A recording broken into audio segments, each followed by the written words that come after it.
Let's go to the Word. As Reverend Reggie read the Gospel of John, chapter 14, verses 11 through 14. Believe me, this is Jesus talking. Believe me that I am in the Father, and the Father is in me. But if you do not believe him, then believe me because of the works themselves. Yes. Very truly, I tell you, the one who believes in me will also do the works that I do. And, it's important to stop at these comments, and in fact, will do greater works than these, because I am going to the Father. I will do whatever you ask in my name, so that the Father may be glorified in the Son. If in my name you ask me for anything, I will do it. All right. Yes. That's Jesus talking. Yeah. I'll do it. Yes. Will you pray with me? Yes. God, we thank you for the privilege of being in this house this morning. Yes, my Lord. We thank you, Lord, because the interest of thy word giveth light, and so we believe you, Lord, for supernatural enlightenment to fall over us today. We have come to be fed from thy word. We have come to be empowered and endowed with the grace that is essential to live the life that you have called us to live. We have now come to receive. Open our hearts, open our minds, open our spirits, that we might have the capacity to receive that which giveth us increase internally, so that we may do exploits externally.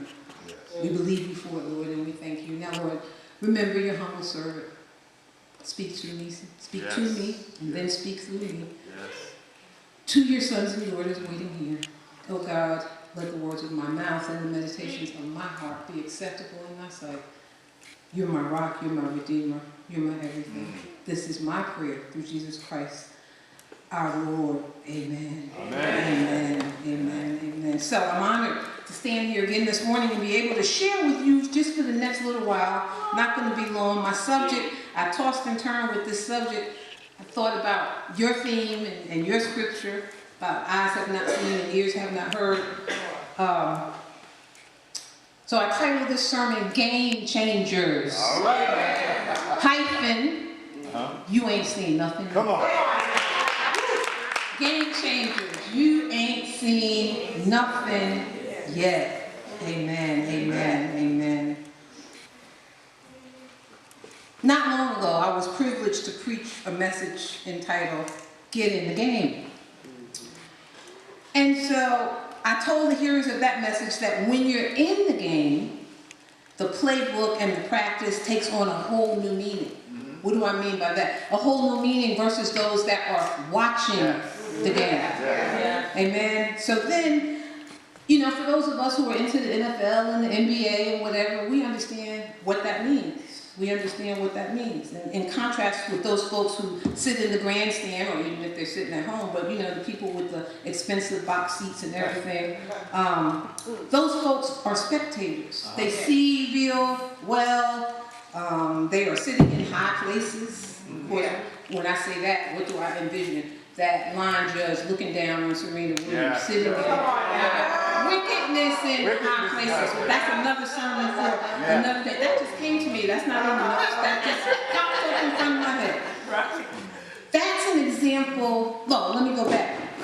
So we see spectators, and they don't have to worry about damaging their knees or having ACL surgery or, you know, getting hit and going off the field and then being paralyzed, and all of that goes on for people who are in the game, who have invested themselves, who put their lives on the line, who are in the game. The spectators, they see it. They see it. I can remember seeing tapes. Some people in this room may be mature enough, I won't say old, I'll say mature enough, to remember when LT broke Joe Theismann's leg. I've seen the videotapes. It was... Okay, that was not very nice. That was not very nice. But it was a horrible thing. And that happened because Joe Theismann, like him or not, was in the game. He was invested. That's an example of what can happen if you're in the game. You don't have to worry about that kind of thing as long as you're a spectator up in the stands. You don't have to worry about that. You can just enjoy the game while others put themselves at risk.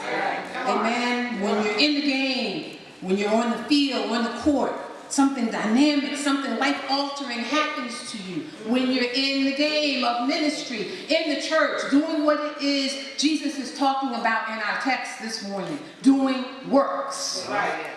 You're invested. There are some who are in the game, but they're riding the bench. They don't see any action. Often, that's not by choice. Sometimes the coach has you right on the bench. Because as Reverend Chris alluded to when talking about Reverend Ruby, sometimes you're not ready to be in the game. And so you get benched. Because there's some things you need to learn. So the work of the church is not a spectator sport this morning. None of us were given a spot on the team to ride the bench. Unless you're in timeout for a minute. Come on. Particularly at this time in history, we cannot afford to have those who prefer to sit on the sidelines and watch. In this time of unpredictable leadership and government, Reverend Reggie prayed this morning in that beautiful prayer that God will touch the minds and hearts of those in leadership and show them this is not about you. This time of alternative reality.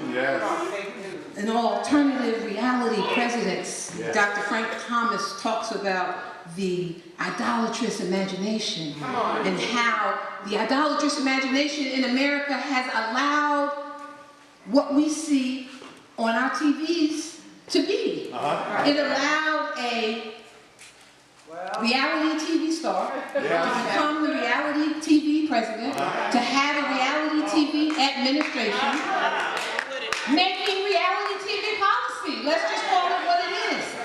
The idolatrous imagination. Why? Because we lift up those with money. Don't have to have principles, but if you got the money, you're a celebrity, we lift you up, and therefore this person has slid into the residence known as 1600, slithered, thank you Reverend Chris, into the residence known as 1600 Pennsylvania Avenue, and as a result, we're hurting.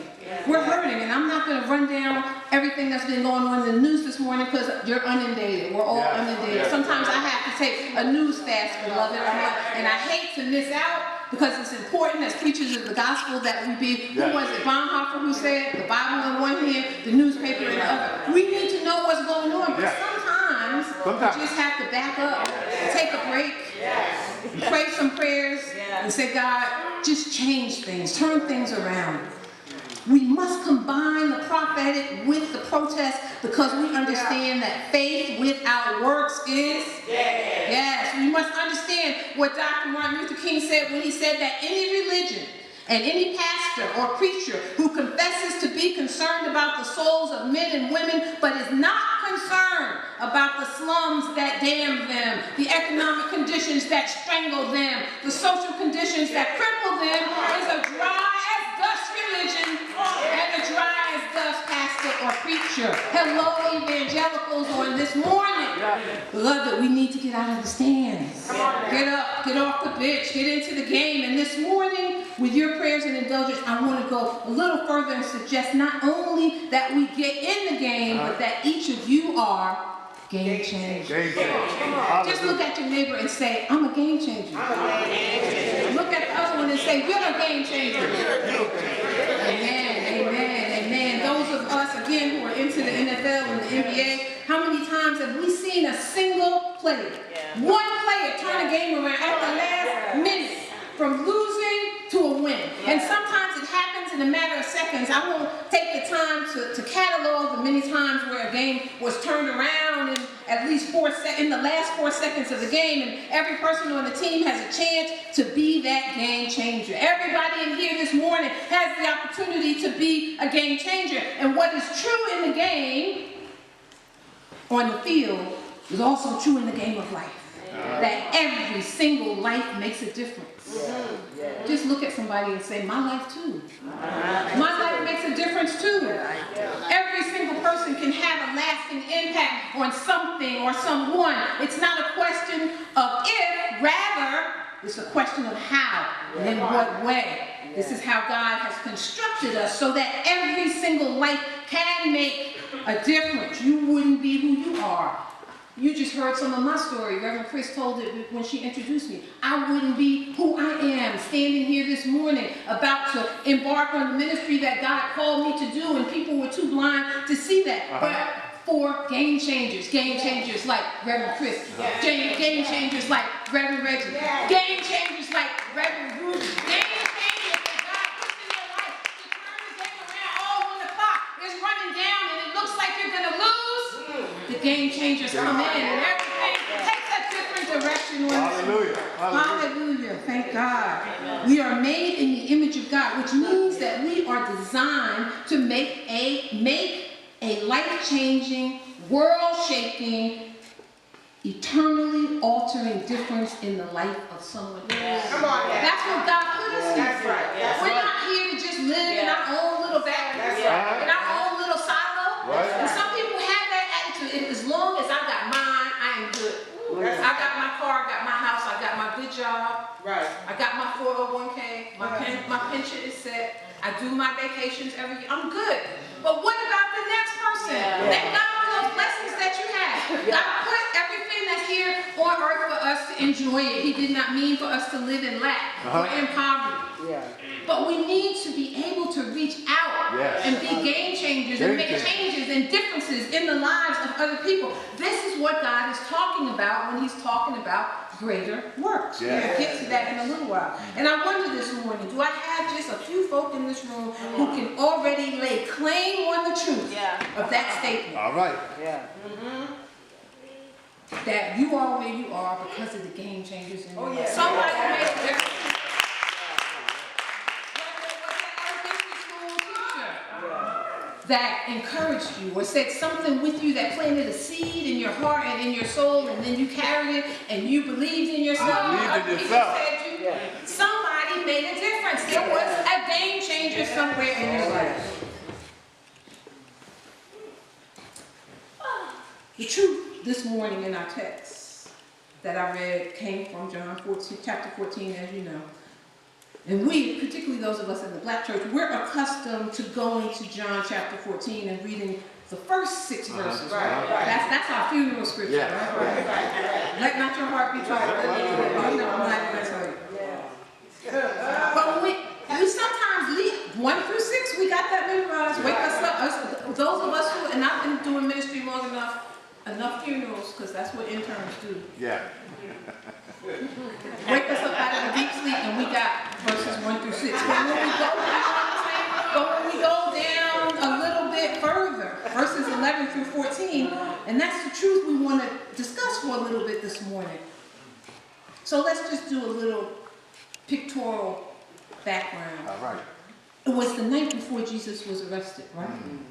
Eventually crucified, he had gathered together with his disciples to share with them one final meal. He washed their feet, and now he gives them these parting words. Things he wants them to know about life, how to live it once he's gone. About life and how to live it once he's gone.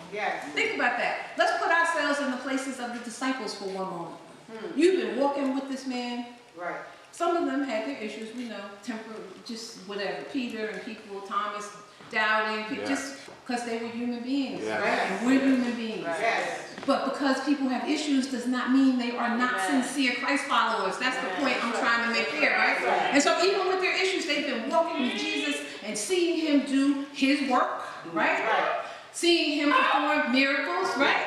And now he is telling them, I'm going to leave you. And these are the instructions that I'm leaving you. And this is what I want you to do. And this is how I want you to carry this out. And so I can only imagine how it felt to be like, you know, I equate that to, and I'm not being morbid here, but I equate that to when I realized I was going to lose my mother, who had been my pastor and my confidant and just my everything from the time everything I know about God and Jesus was implanted in me by my mother. This is why I struggled really hard in seminary when I bumped up against things that didn't match up with what I was like, wait. So what we do is compartmentalize, right? That's how I dealt with it. I'm like, okay, this is what happened in my life. This is what Jesus did for me. This is what this professor wants. So we're going to give him what he wants on the exam. But I know. All right. I was like, what?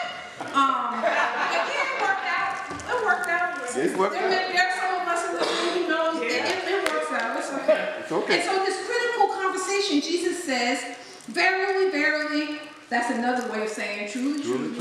In the hood, we say, show enough, show enough. He says, I tell whoever believes in me will do the works that I do. You'll do the works that I've been doing. But he didn't stop right there. Nothing new so far. Basically saying, you'll continue to do the things that I've been doing, the things that I've taught you to do. Right. And I'm guessing the disciples are probably thinking, we know all about that. We've heard it before. Go out and do this stuff that, okay, fine, but you're going to be gone now. What? Right, exactly. These few words of Jesus, perplexing as they are, rich with powerful inspiration and encouragement when we ponder them in their context.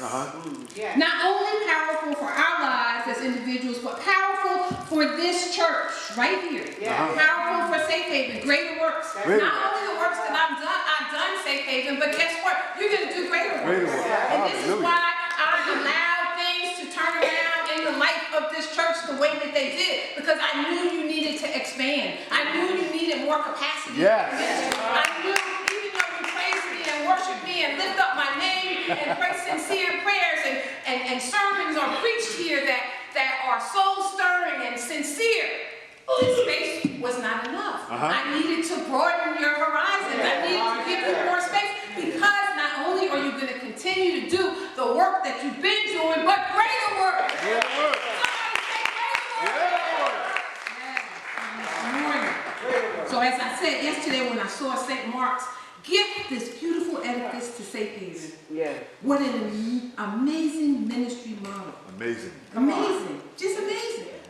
And I think I can speak for Safe Haven as well as other churches, that if you have been around us, particularly the Black church, for any, you know, we always want to be, you know, on the side of people's vans. It's like the church with the heart of the community, with the heart of the community in its heart. Slogans like that, because we want to do things for the community. We want to minister to the community where God has called us to serve. But sometimes it's difficult. Maybe that's because we're not quite looking at it the way that we should. This whole idea of greater works. I'm going to get to that a little bit later, because there are some that would argue, well, he wasn't referring to his miracles. I'm not so sure. Once again, I grew up in the Pentecostal church. And Bishop C.H. Mason, divine healer. I have seen people in the prayer lines go in one way and come out another. So I'm not buying that Jesus is leaving out the miracles in this passage. I don't buy that for 1 minute, because I've seen it with my own eyes. I can remember as a kid growing up seeing out in the Narfax of certain churches of God in Christ, there'd be canes hanging on the wall and crutches hanging on the wall and a wheelchair parked to the side. Not there for people coming in that needed them, but there because people had come in needing those things and sat in some of them in their seats, didn't even get up to go in the prayer line, sat in their seat, and the man or the woman of God prayed the prayer of faith. Something changed. And when they left that service, the cane was home. Still there. Because they didn't need it anymore. So the miracles are not being left out here as far as I'm concerned. All right. Maybe other preachers or theologians that will argue that point, and that's okay. I've got empirical evidence. I'm going by what I saw as a child. I'm going by the night I was sitting in a revival and a young woman named Tawana got up who was born deaf. I'll never forget this as long as I live. I was about 10 or 11, and she went up, and it was a woman evangelist running the revival, and she followed the model of Jesus, put her finger in this child's ears, and prayed a quiet prayer. Nobody heard what she said because she put the mic down. Her hands were occupied. Took her fingers out of that child's ears and took the mic, gave Tawana a mic, and said, Tawana, can you hear me? And that little girl said, yes, I hear you. I was sitting right there when God did the work. The miracles are not left out here. We're just in a time now when people don't have that kind of faith. Because we've become so modernized. And don't get me wrong. I love technology. I love that we can use technology in the church. I love that the sick and shed in don't have to feel left out because the service can be streamed or put on YouTube, and they can participate in the worship experience either while it's happening happening or later on. Yeah. Somehow I think it has diminished our faith in God. Yeah. It has caused us to shrink God down to this little package that we do on YouTube. Yeah. Our God is so big. Big. It's so great. Yeah. We need to get back to that. We need to get back to that. Maybe we're too smart. Maybe we're too educated. I can remember growing up in the church where those church mothers, half of them probably didn't even get to the 5th grade. Come on now. But they could get a prayer through, Reverend. Yes. Yes. They could get a prayer through. If they laid their hands on you, you felt the difference. Even as a child, you didn't understand it, but you knew something happened. Right. We've gotten past that. We need to get back to it. Get back to it. But back to our text from this morning. That's another thing. I digress, but the first question is not what would Jesus do. The question is, what are we going to do? What are we going to do? Jesus has already left us an example. We have a record of his works. Not only the spiritual ones, if you will, not only the healing, not only the miracles, we have a record of his social justice work. That's right. We have a record of someone who stood up against the Roman Empire. Yeah. We have a record of someone who was murdered, killed, state-sanctioned murder because he dared to stand up against the empire. Right. This was a part of his work. So often, again, in the black church, we go from Mary's baby wrapped in swaddling clothes. I love it. And then we go right to the cross. Right. That's it. He got up. What about that period in between the manger and the tomb and the cross? Thank you. What about that period? What about the work he was doing? What about the social justice agenda that he had, trying to turn things on their head? He talks to us about this, or not talks to us, but it's obvious in the prayer that he taught his disciples to pray. We get down there and it says, forgive us our trespasses as we forgive those who trespass against us. He's not talking about amongst them, one to another. He's referring to the fact that, Lord, forgive us so we don't become a part of this system. Yeah. Don't allow the Roman Empire to control us to the place where we're becoming. Thy kingdom come, thy will be done is what he was talking about. Because that was not God's kingdom. And guess what? What we're living now is not God's kingdom. Come on now. Come on. Tell it. Because we know from the scriptures, Jesus healed the sick, he fed the hungry, he fought for the oppressed, supplied needs, broke bondages, shifted paradigms, challenged the status quo, pushed people to do all that they were capable of doing and being. He wasn't finished when he went to say, and that they will do greater things than those I have done because I'm going to my Father. This is amazing to me because Jesus is assessing his own work. How many of us feel comfortable doing that? All right. Assessing your own work. You got to be pretty, like swag, and say, look, this is what's up. Here's my work. I've shown you an example. Once again, he goes back. I go back to the first words he said in this passage. Believe me. Believe me. I think he said it like that with a little attitude. We're talking about a brother here. Yes. Okay? Just picture it. Believe me. Believe me. But he knew there were people there that were not believing him. And so then he came back and said, but if you can't believe me, look at my works. Look at the works. On the works. Yeah. The works will help you believe me. And therefore you can talk to others so that they not only believe on me, but they have my works to look at too. And let's take it a little bit further. You think my works are bad. Right. You think I'm the man. Greater works will you Greater do. works. If you believe me, anything that you ask me to do, in my name, I'll do it. Yes. We got to grasp that. Anything that we ask Jesus to do, if we ask it in his name, he promised that he would do it as long as we are believers in Christ. Christ followers. I call it followers of the carpenter. Why? Because I'm not really, and this is real sticky right here, Come on. I'm not really encouraging people to be Christians in the sense of Christianity. You know what I'm saying? I don't really care what happened at these various councils. There are some of us in this room that had to read through all of that. Lord Jesus. I'm not really concerned about what happened at Nicaea 1 or Nicaea 2. What I'm looking at is Jesus Christ as my example. And this is what we need to be looking at this morning. Let me run along here.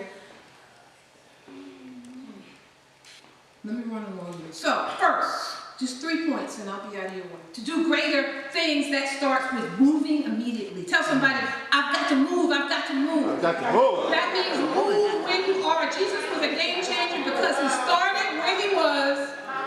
He used what he had. He did what he could. And he moved on it right away.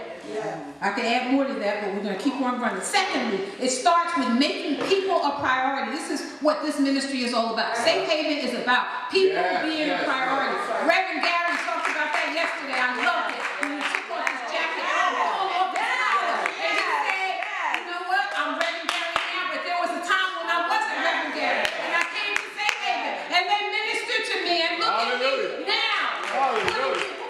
Putting people first. That's what the Great Commission tells us to do. Amen? Run right along. Thirdly, greater things means we trust God courageously. As we step forward in the hope, as you push past your fear, got to push past our fear. So important. You start rearranging your life around the priorities of Jesus. Don't think that your life is going to be made easier, because when we start this work, everything gets topsy-turvy, upside down.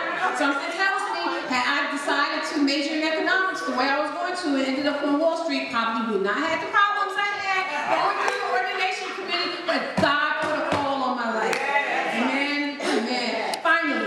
Finally, greater things means following Jesus relentlessly. Relentlessly. You would be amazed at how many people here this morning struggle with this sort of thing because we tend to focus on what we lack. Rather than on what we have, on the gifts that God has placed inside of us. And so I want you to just participate with me as we close for a moment. How can I do this? Jesus says, my works are here, but greater works. So we know what Jesus did, right? We know that he just in this Gospel of John, he turned the water to wine, chapter 2, right? He read the mind of the Samaritan woman, chapter 4. He healed the official's son, chapter 4. He healed the man crippled for 38 years, chapter 5. He fed 5,000 people with 2 fish and 5 loaves, chapter 5. He walked on water, chapter 6. He raised Lazarus from the dead after he had been in the grave for how many days? We don't even know. He prayed to his Father, and this is it right here. Father, you heard me before, and I know you're going to hear me now. And as Aretha says in the song, but for the little bit of these who don't believe, I will call them 3 times this morning. He did that for them so they would believe.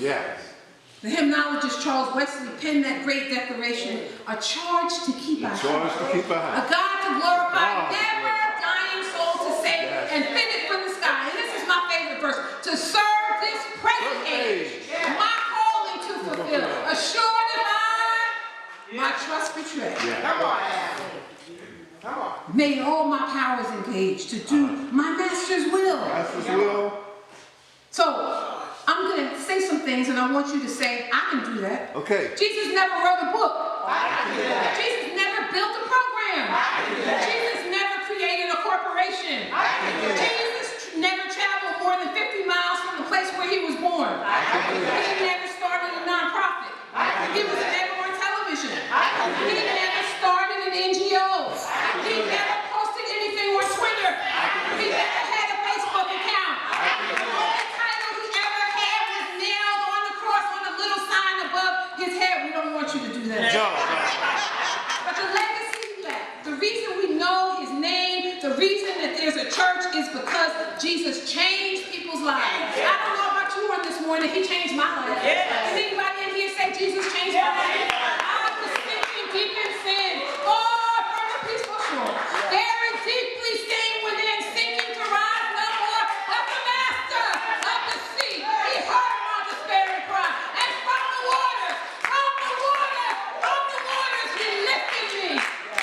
Now saved in my own love lifted me this morning. I don't know about you. Love lifted me when nothing else could help. Love lifted me through Jesus Christ our Lord.